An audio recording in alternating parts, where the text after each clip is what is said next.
We had a few extra days in our itinerary in Southeast Asia, so we went to Hoi An in Vietnam. We checked into a great historic hotel and had a beautiful room with our own big balcony overlooking the gardens and swimming pools. Also, the lotus blossom garden. It wasn't far from our hotel to get right into the heart of the city street markets. Early morning was the best time, and here are mangoes and bananas, tropical fruits. It was mandarin season, and we filled a couple of bags with those. These are red dragon fruit.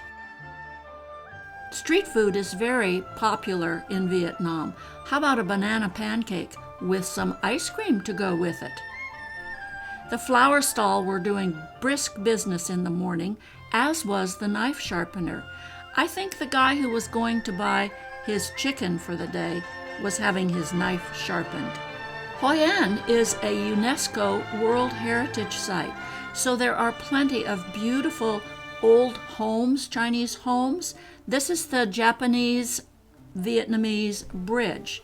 Ladies on the streets were wearing traditional ao dai dresses, and there were small street shrines set up here and there.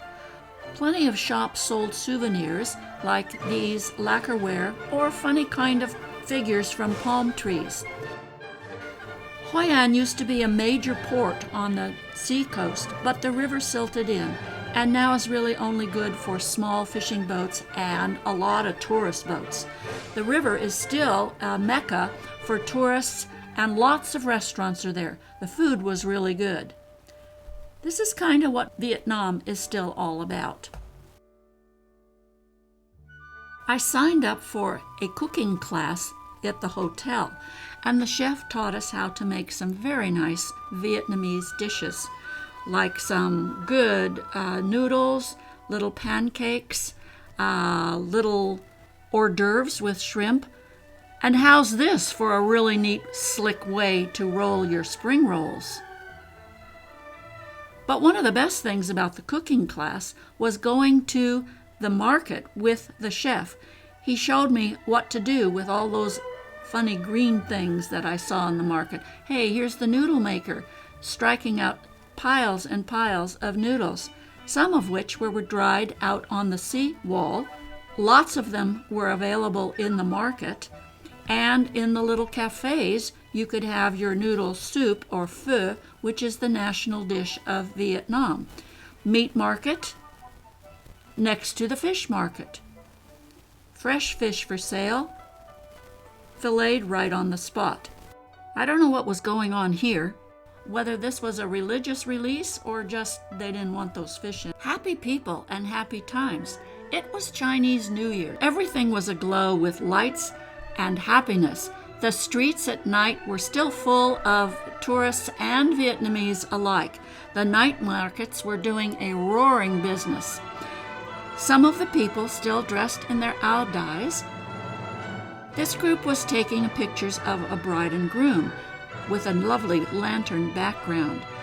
Hoi An is known as the City of Lanterns, and what a special lantern time Chinese New Year's gave us. Many of the lanterns are made right there in Hoi An, and you could see the artists at work quite easily. The lanterns repeated themselves as floating lanterns. The old ladies of the city were selling those quite cheaply. You could buy them and set them free in the river, along with your good wishes and prayers for fortune and long life.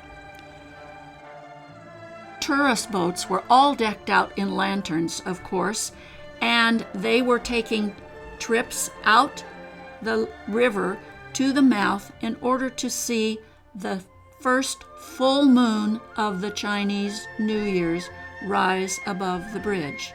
Thank you, Hoi An.